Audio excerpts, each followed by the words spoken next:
So COVERMAR is a weird acronym of coastal vulnerability to multiple inundation sources.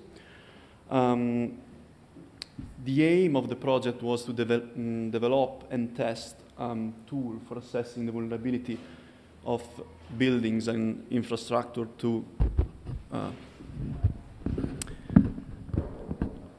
yeah, can you hear me better now? Yeah. Buildings and infrastructure to multiple inundation sources, namely tsunamis and storm surges. The project is funded under the Natural Disaster Resilience Program by the New South Wales Minister for Policy and Emergency Services. And we started at the end of 2011, and after 2 years, we got to an end.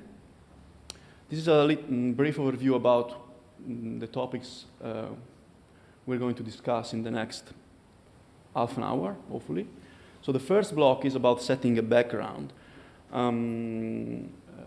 in terms of extreme inundations, what they are. Maybe not all of you are familiar with exactly what a storm surge is and what is the difference between a storm surge or a tsunami and a tsunami. So we're going quickly through this, and then we'll discuss the methodology we adopted to select the most suitable case study locations for testing the tool we developed, and also a little bit of context on previous work and policy background.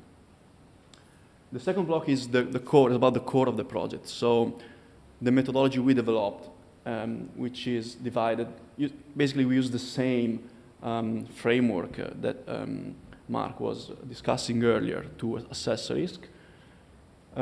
Assessment of the hazard, in this case we have 2 hazards, and then an assessment of the vulnerability, so the potential for damage of every single building and infrastructure. And then, of course, a discussion of the way we gathered all the data and the information we needed to run these vulnerability assessment models. Clearly, the last part is about discussing results and conclusion. So remember number 8, when we get close to it, we will be almost done. Number 1. So, what are extreme inundations? There's a quite general definition by the International Oceanographic Commission in 2006. Inundation of coastal areas caused by the highest elevation reached by the sea during a given period of time.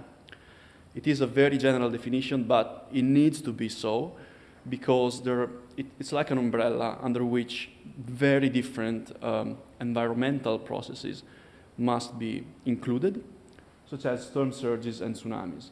Storm surges are caused by meteorological drivers.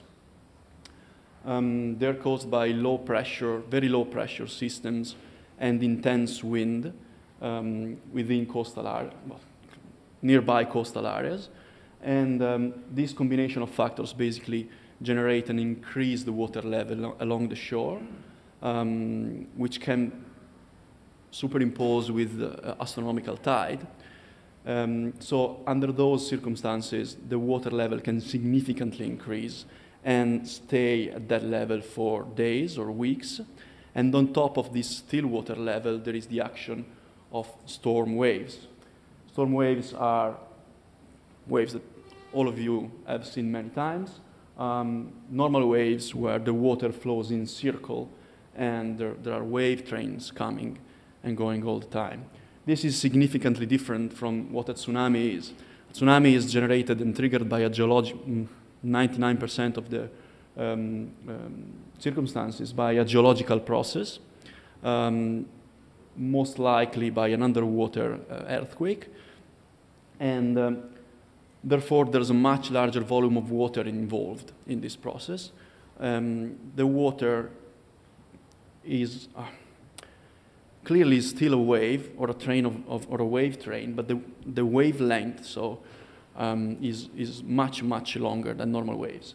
So when these waves approach the coast, they don't look like waves most of the times. They just look like a wall of water with with an abrupt front, and most of the times this is turbulent. This is a picture we have already seen a couple of times, I think today, about what happened in Japan. You can really see that you can't see the single waves, but just the water flowing in and overtopping the seawall. So a couple of videos just to keep the presentation alive. This is footage from the recent storm surges in the United Kingdom. You can clearly see different waves impacting the shore, whereas these are videos taken by amatorial videos taken in Florida during the Katrina hurricane. Again, you can see the singular waves coming in and acting on top of an increased still water level. Clearly, there's a lot of wind, so inundation is not the only hazard there, although this is the one we're focusing in this project, Covermar. Intense damage to infrastructure, buildings, coastal erosions, and which can undermine building foundation and leading to collapse. In New South Wales, we don't have such big storm surges. We have east coast lows that are still significant low pressure systems developing at these latitudes and generating an increase of the seawater level. These are a few videos from the Pasha-Barker storm, June 2006, in the east coast, central coast basically of New South Wales, in significant damage to beaches and coastal infrastructure and buildings as well, as you can see. Tsunamis are normally generated, as Dale was saying, are normally generated along subduction zones where earthquakes having the characteristic able to trigger a tsunami are most likely to happen. They can also be generated by submarine or coastal landslides like this one. When a tsunami is in deep ocean, the amplitude of the wave is really small, can hardly be seen, on the order of 1 meter, but as soon as the tsunami approaches the shore, then the wave amplitude increases significantly, and the wave slows down, and it presents to the shore as this wall of water I was mentioning before. This is a footage from like movie representation of tsunamis, quite a detailed reconstruction of the 2004 Indian Ocean tsunami hitting the coast of Phuket in Thailand. Yeah, so as you can see, the water flows straight during a tsunami, and you can't really see the difference between various waves. Also, flow velocity during tsunamis can be many times larger than the flow velocities in storm surges, as you can see here, particularly where the path narrows down because of buildings or movable objects around. The flow velocity can be really high, and like literally detach buildings from their foundation, drag them around as they were boat, together with boat, and other type of debris, which can cause further damage to the coastal environment. Again, this is 2011 Japan tsunami. One of the damage that can happen is in a tsunami is like damage of industrial sites. This is Fukushima, we all know about it, which can actually trigger secondary hazards. This is called cascading effects. Again, different type of damage to different type of buildings depending on their structural characteristic. This is a wooden house, and that was simply overturned, detached from the foundation and overturned by the tsunami flow.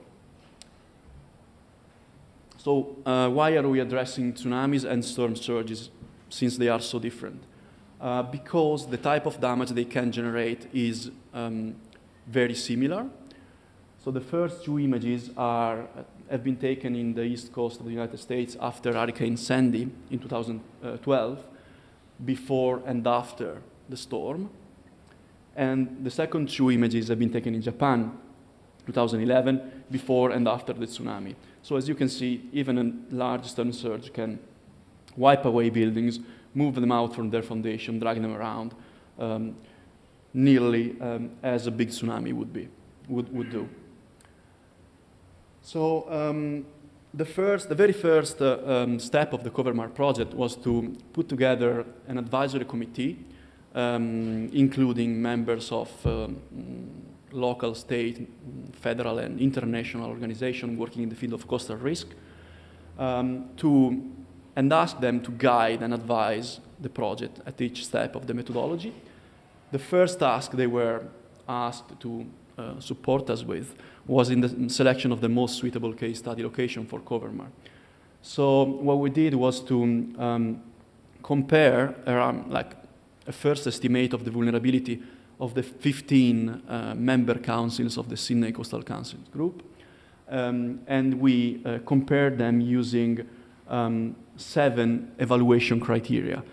The COVERMAR Advisory Committee weighted these criteria, because they're not all equally important, through a multi-criteria analysis, and we got to choose the best case study location.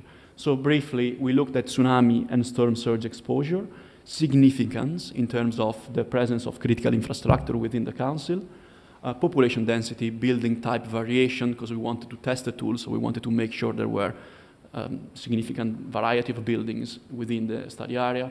Sources of cascade effects, this is what I said before about Fukushima, so industrial sites that could be damaged by the inundation and trigger secondary hazards like leaking pollutants into the environment, and also community resilience. Results of this analysis led us to pick the councils of Botany Bay, Rockdale, and Sutherland as best case study location for COVERMAR. They were significantly vulnerable as per the multi-criteria analysis, but also they belong to the same geographical context in science. We said the same physiographic unit. So there is a continuity from a geomorphological and geological and environmental point of view. Another important thing we did at the very beginning of the project was to make sure that the whole methodology adopted in COVERMAR was fully consistent with the existing New South Wales coastal risk policy and regulations. So I undertook what I think is a fairly comprehensive review of all the regulatory instruments in New South Wales dealing with coastal risk. And we created this flow chart, which I understand is the first one dealing with coastal risk and emergency management in coastal risk context, like the first one ever realized in New South Wales. In this region, we have the instruments dealing with coastal and estuary risk management, floodplain risk management here, emergency management in the red part, and then land use planning and strategic development on the bottom part. A quick note, this flowchart was updated after the 2012 coastal reforms, which significantly impacted on the overall structure. As you can see, these are the former New South Wales sea level rise benchmarks that were cancelled by the reforms. So now the councils have to select their own benchmarks for year 2050 and 2100. Still, in terms of previous work, as Jeff mentioned at the very beginning of this meeting, this project builds upon another project I was involved in together with Professor Dominiaus in 2008 and 2009 during my PhD at the University of New South Wales, and the project was in partnership with the Sydney Coastal Council Group, titled A Method for Assessing the Vulnerability of Buildings to Catastrophic Tsunami Marine Flooding. All the details of this project are available on the Sydney Coastal Council Group webpage, sydneycoastalcouncils.com.au, if you're interested in the details of the results. What we did was to upgrade an already existing index-based model for assessing the vulnerability of buildings to tsunamis, called the PTVA model, Papatoma Tsunami Vulnerability Assessment Model. It was developed in 2003 and applied in Greece, at the Maldives, in Italy, in several parts around the world. And we upgraded it and we applied it to two selected case study locations in Sydney, Manly, and Maroubra Beach in Randwick. How does the model work? The model takes as input the building physical attributes, such as number of stories, construction material, type of foundations, these sort of things, and also the building surroundings. So what's around the building? Is there a wall that can shield him from the inundation? Is there a seawall on the beach, or a coastal dunes or coastal vegetation that can slow down the tsunami flow velocity and protect him from damage? And also, as a third input, the tsunami inundation depth. So the model uses a GIS-based platform and a multi-criteria based on expert judgment algorithm to put together these inputs and calculate a vulnerability index for every single building, ranging between 1 and 5, where 5 is clearly high vulnerability and 1 is low vulnerability. What you can do with this sort of model is to generate thematic vulnerability maps like this one, where the most vulnerable buildings are clearly depicted in red and the least vulnerable in dark green. This is Manly, so this is the ocean beach, this is the ferry, and this is the Corso. And this is, this sort of maps were the main outputs of the 2009 Sydney Tsunami project.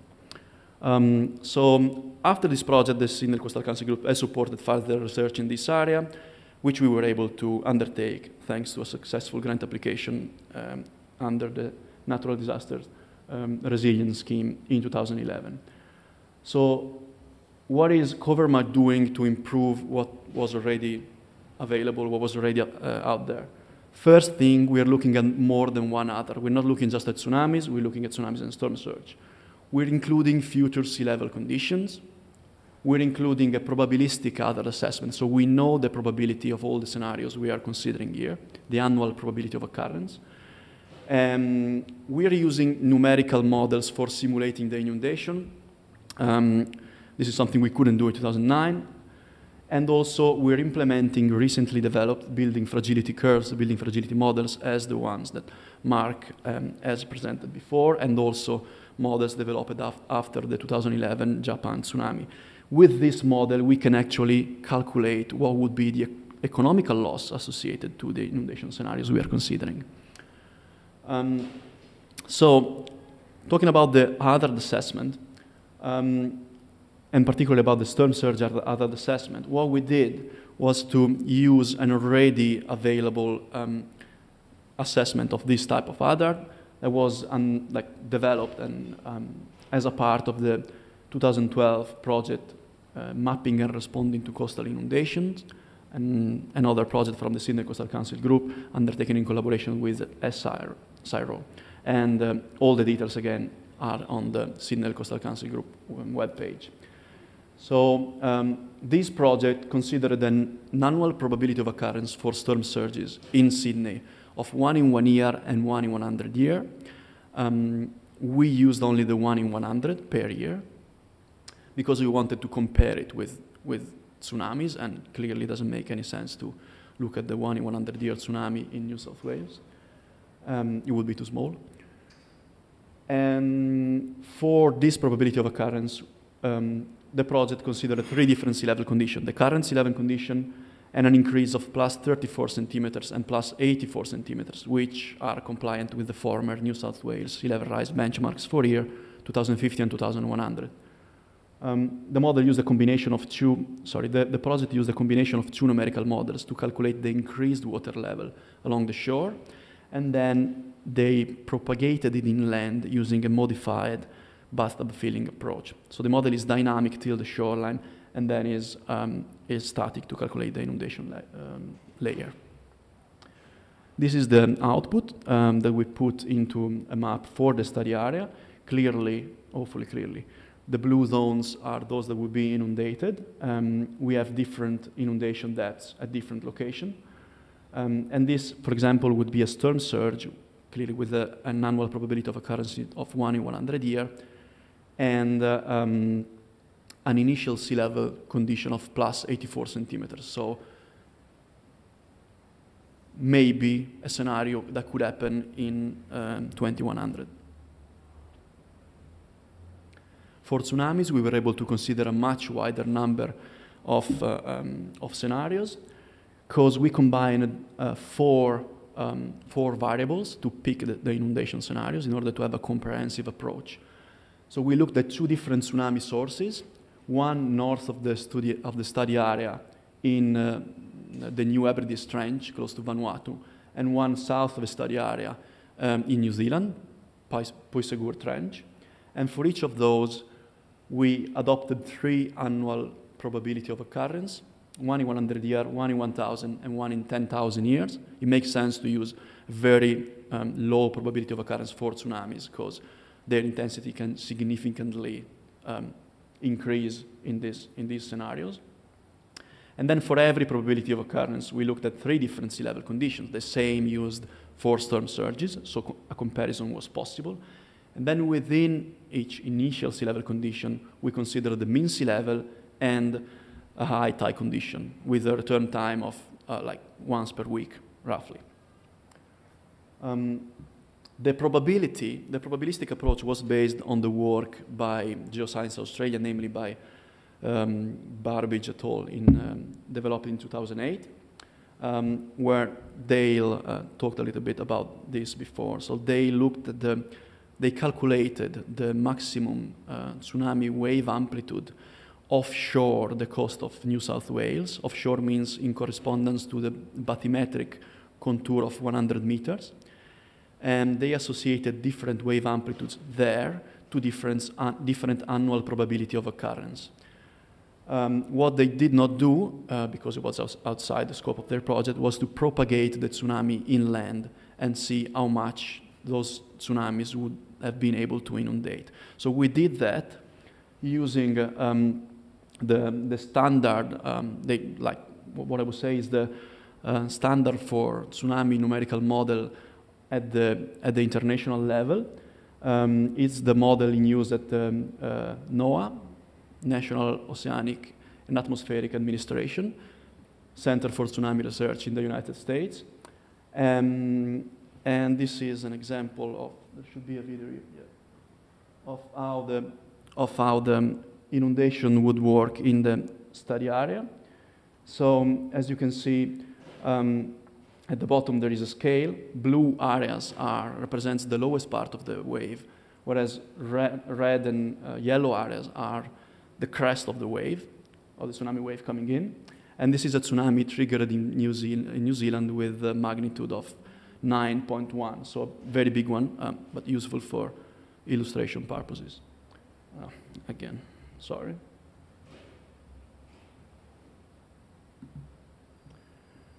Yeah, as you can see, the water would withdraw at the very beginning, and then the first wave would come in, would be able to enter Botany Bay. There would be significant diffraction and reflection within the bay. And then a second wave would come in. The water would be able to pile up within Port Hacking, and significant inundation would occur at specific location within the bay and in Port Hacking. This is just to give you an idea of how the model works. The results that we were able to obtain were represented in 72 inundation maps, 36, I forgot to mention, combining all the factors, we had 36 tsunami scenarios. So we generated 72, the double of 36, inundation maps, because 36 of them were are looking at the maximum inundation depth at each location, like this one, and 36 of them are looking at the maximum flow velocity reached by the tsunami. So for example, here, in front of Cronulla and at the entrance of Port Hacking, the flow velocity would be significantly higher. Also, we were able to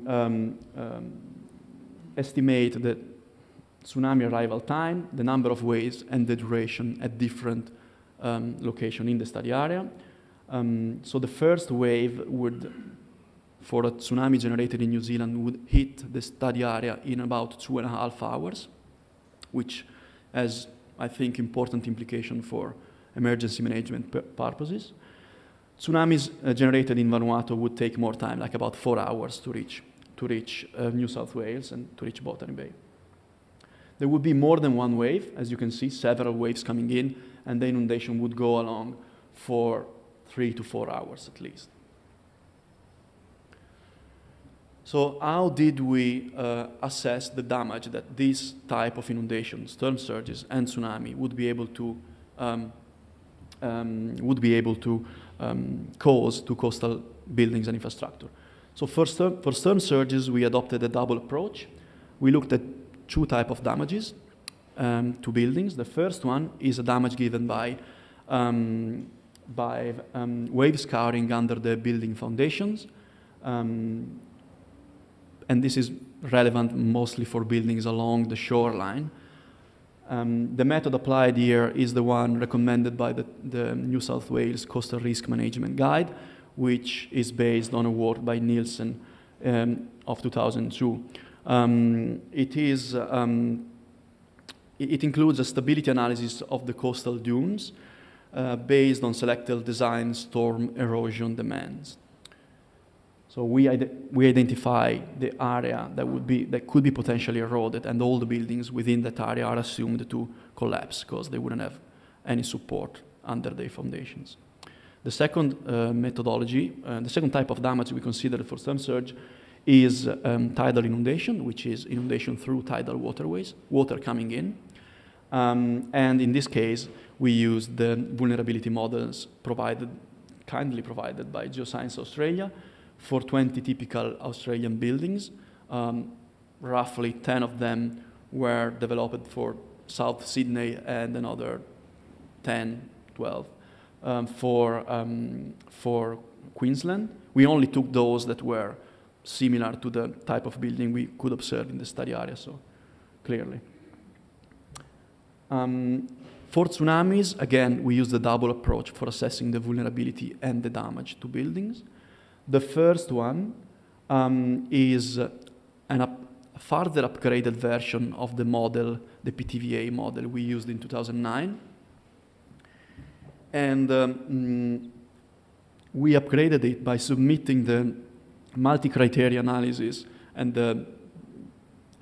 basically the expert judgment mechanism integrated in the model to all the author of scientific papers in the field of tsunami vulnerability assessment for buildings published in the last 10 years. And we put together their responses. So we upgraded the weighting mechanisms, and we also included a couple of new parameters to be considered. And we use this approach to generate vulnerability maps, like the one I showed before, so showing the vulnerability of different buildings with different colors. It is important to emphasize that this model is relative, so it's very good in measuring the difference in the level of vulnerability between different buildings, but it cannot be used to say, okay, this building here will collapse if hit by a 2-meter high tsunami, or this building will suffer 80% of damage, because that's not an absolute method, it's just a relative one. It can be used for comparison purposes. So in order to assess the economic loss to buildings, we needed to use a model which is more absolute, which is able to predict the actual damage. Unfortunately, or fortunately, in Australia, definitely fortunately, in Australia, there is a lack of observation of tsunami damage to buildings. So we needed to use data from the 2011 Japan tsunami and adapt vulnerability models developed there to the Covermar building stock. As you can see here in this graph, we have the flow depth on the horizontal axis and the mean damage to buildings, or the damage ratio, damage index to buildings in the vertical axis, and there are different curves for different building types. So the blue one is a wooden buildings, 1 story, the red one is a reinforced concrete buildings, 1 story. Clearly, in order to apply these models, we needed a lot of specific data about every single building, the number of story, the material, the type of foundations, the type of ground floor, if it had a raised ground floor or not, etc. So there were over 4,000 buildings exposed to the inundation scenarios in the study area. We looked at each of them using a remote sensing surveys. We used aerial imagery and Google Street View.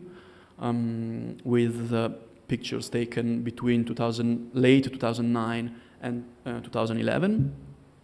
And then we validated the survey in the field. I actually went in the field and I looked at about 10% of the building to compare their characteristic with the Google Street View images, just to make sure they were still there, or they were not too much different. The accuracy of the survey ended up being about 94%, which we judged to be enough.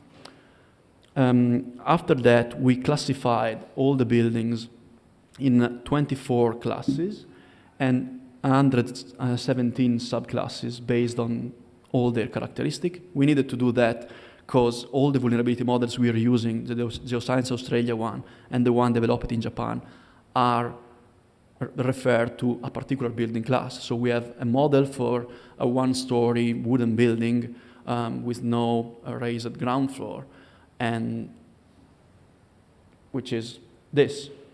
And then we have a model for a brick veneer house, 1 story, 2 stories. So we needed to classify our information. And we also put everything into a geographic information system, so all this information in the study area is georeferenced and accessible through interactive GIS maps. So the results. The results are organized as in 3 groups: exposure estimates, vulnerability maps, and economic loss. Exposure means the quantity of buildings and infrastructure exposed that would be inundated by the selected storm surges and tsunamis. So this chart shows on the vertical axis the number of buildings inundated, and on the horizontal axis all the inundation scenarios we used in CoverMar. This part is about storm surges. As you can see, there are 3 inundation scenarios for 3 different initial sea levels. To current sea level and 2,100, maybe, sea level, so plus 84 centimeters. And for tsunamis, we have more scenarios. They are divided according to the annual probability of occurrence. So 1 in 100 year, which is comparable with the storm surge 1 in 1,000 year, and 1 in 10,000 year.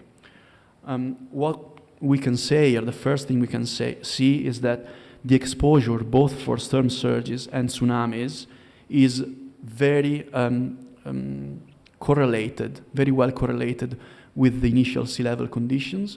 So sea level rise within the benchmarks previously adopted by the New South Wales state government would be the main driver of exposure of buildings to inundation.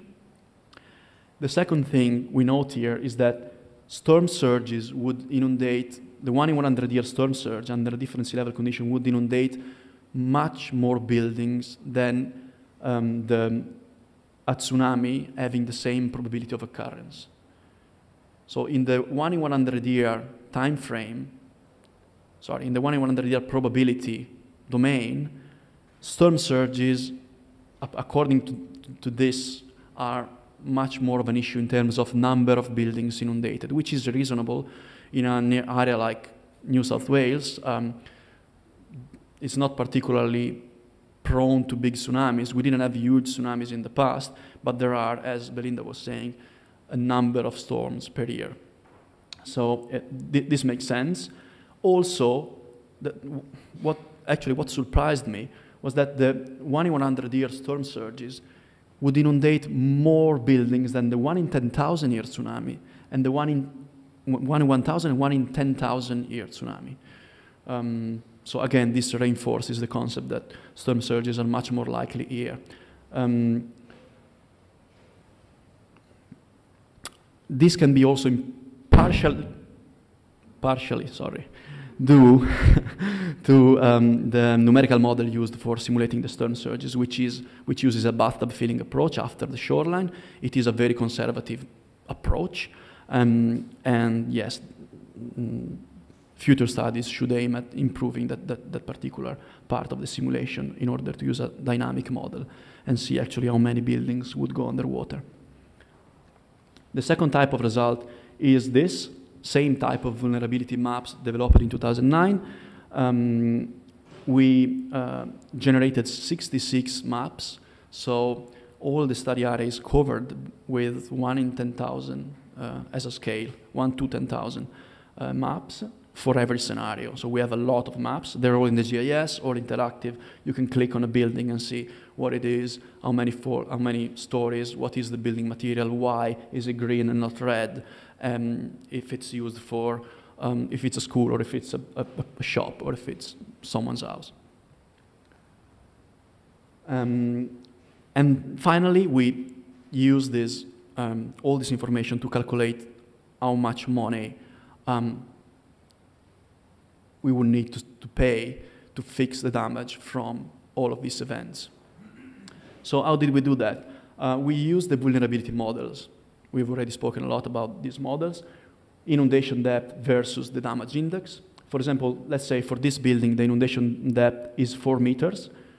The model says that the damage would be 0.4, so 40%. This 40% represents roughly the ratio between the money to fix the building and the value of the building.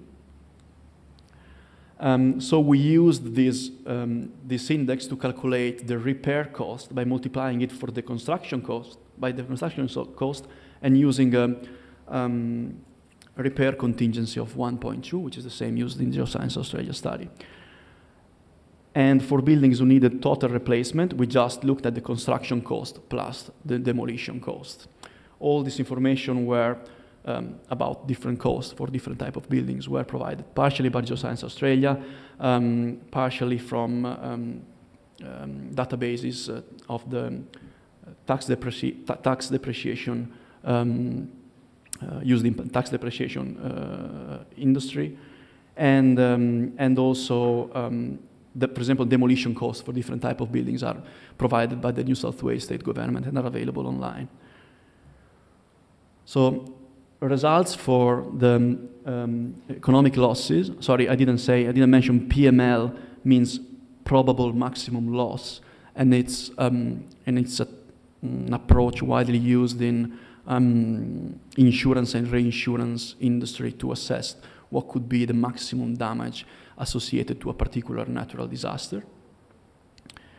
So for, as you can see, surprisingly, for the 1 in 100 year storm surge and tsunami, the cost of the damage would be nearly the same. And this happens for current sea level conditions, but also for future sea level conditions. They are in the same order of magnitude.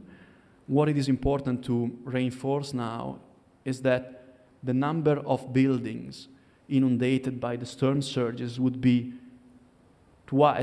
roughly twice in the current sea level conditions, and more than twice, up to like 4 times, as those inundated by the tsunami. So this means that the impact of the tsunami on a building would be significantly higher than the impact of a storm surge, to the point that even if only 132 buildings would be inundated by this tsunami scenario compared to the 250 of a storm surge, the total damage in terms of money would be the same. And clearly, if you look at the bigger tsunamis, the 1 in 1,000 and the 1 in 10,000, these figures increase significantly, up to a maximum of $7 to $8 million for the worst case scenario of the 1 in 10,000 years occurring during high sea level conditions. So, point 7, we're nearly there. So, the results in summary. What we can say here is that, yeah, the exposure to the 1 in 100 year storm surges is significantly higher than the exposure to all the simulated tsunamis. Sea level rise has a strong influence on exposure and damage. Tsunamis in New Zealand would be here quite quickly, in 2.5 hours, which is very important for emergency management and evacuation, I think. We looked at Botany Bay also because of the airport and off-port botany. What we found out was that these facilities would have been inundated only in the worst case of tsunamis and storm surges, so they're fairly okay in the best inundation scenario. They would get severely inundated in the worst case scenarios. If you think about, they're both very flat, so there is a threshold like above which they get completely underwater. And this threshold luckily is on the unlikely side of events. Storm erosion didn't show to be a threat to buildings. No buildings in the study area would be destroyed by erosion. And yeah, the total economic loss for buildings impact caused by the 1 in 100 year tsunamis and storm surges is comparable. So we're talking about the same amount of money for the same annual probability of occurrence. This is very important. And this means that the average damage per building caused by the 1 in 100 year tsunami is 3 to 4 times higher than that caused by a storm surge, having the same probability of occurrence. Point 8 is maybe one of the most important findings of the study. We looked at the characteristic of every single building, and we also looked at the distance, the vertical distance between the ground floor and the ground, outdoor. So in many cases, buildings that have a raised ground floor would only suffer minor damage because not even the first floor would be inundated. So we imagined a scenario in which all the buildings in the study area would have a raised ground floor. In this case, we saw that the total PML, so the total economical loss associated to, on average, to all inundation scenarios, would decrease by 44% for storm surges and almost 30% for tsunamis. Again, for tsunami, there wouldn't be such a big difference because tsunami, there's more energy involved in the process. So in some cases, even if you have a raised ground floor, you would suffer some damage, as opposed to storm surges. Of course, we identified hotspots, vulnerability hotspots within every council, Botany Bay, Rockdale, and Sutherland. These are included in the map we will provide to councils. And we also identified areas, one area in particular that would be cut off, like would be isolated during most of the inundation scenario, which is Cornell, the area of Cornell in Sutherland. It's connected to the rest of the council basically only by Captain Cook Drive, and Captain Cook Drive would be inundated almost in every scenario. Yeah, and we also identified some sources of cascading effects in the study area. Conclusion, so Covermar is, in Australia at least, maybe worldwide, one of the first attempts to measure and compare the damage caused by tsunamis and storm surge. This is useful because we need this, I think emergency managers and state governments need these kind of tools in order to be able to compare different threats and decide if and where invest money in prevention or measures or risk reduction strategies. The methodology is consistent with all the New South Wales legislation on coastal risk, so council can use it, apply it elsewhere without being worried about complying with the legislation. We designed the methodology in order to be usable like that. Yeah, so I believe Covermar provides information to adopt balanced risk reduction measures. And very importantly, the results of this study cannot be extended to any other area in New South Wales. And the comparison between tsunami and storm surges, the results on the 1 in 100 year time horizon, because both tsunami and storm surges are really dependent on the local characteristic of the study area. So bathymetry, morphology, topography, number of buildings, and distribution of buildings, type of buildings. So in order to have estimates in different areas, we would just need to reapply the tool elsewhere.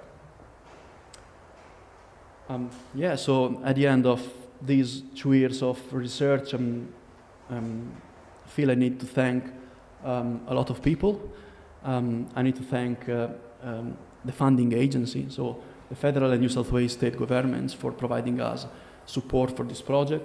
The Coverman Advisory Committee, thank you really, really, really, and very much. Many members of the advisory committee spent a lot of time with me discussing the details of the project, which gave me a lot of, I learned a lot from them and gave me a lot of confidence that the results, even with some limitations, are significant and consistent. I thank Jeff from the Sydney Coastal Council group and all the Sydney Coastal Council group staff for supporting, for encouraging the work at every step. Stephen, the project manager and member of the Sydney Coastal Council group, really, particularly in the last month, has been working a huge amount of hours on this project, and has been looking after this meeting today. Hopefully it was interesting for all of you. Professor Dominic House from the University of Sydney always supervised the scientific part of the work, always guided me, and thank you so much. All the group at the Uni of Sydney, which I am part of now, plus contribution. We had contribution from people who wasn't even in the advisory committee, but they were just interested in the project, and they supported us a lot. I have to thank Chris Moore, is a tsunami modeler at NOAA in the United States, and he provided huge support with the simulation of the tsunamis. Felix Maxgood at Geoscience Australia, Felix Lipping-Syro, and Dave Henning at the Griffith University. And of course, thank you to all of you for coming here today and spending this morning with us.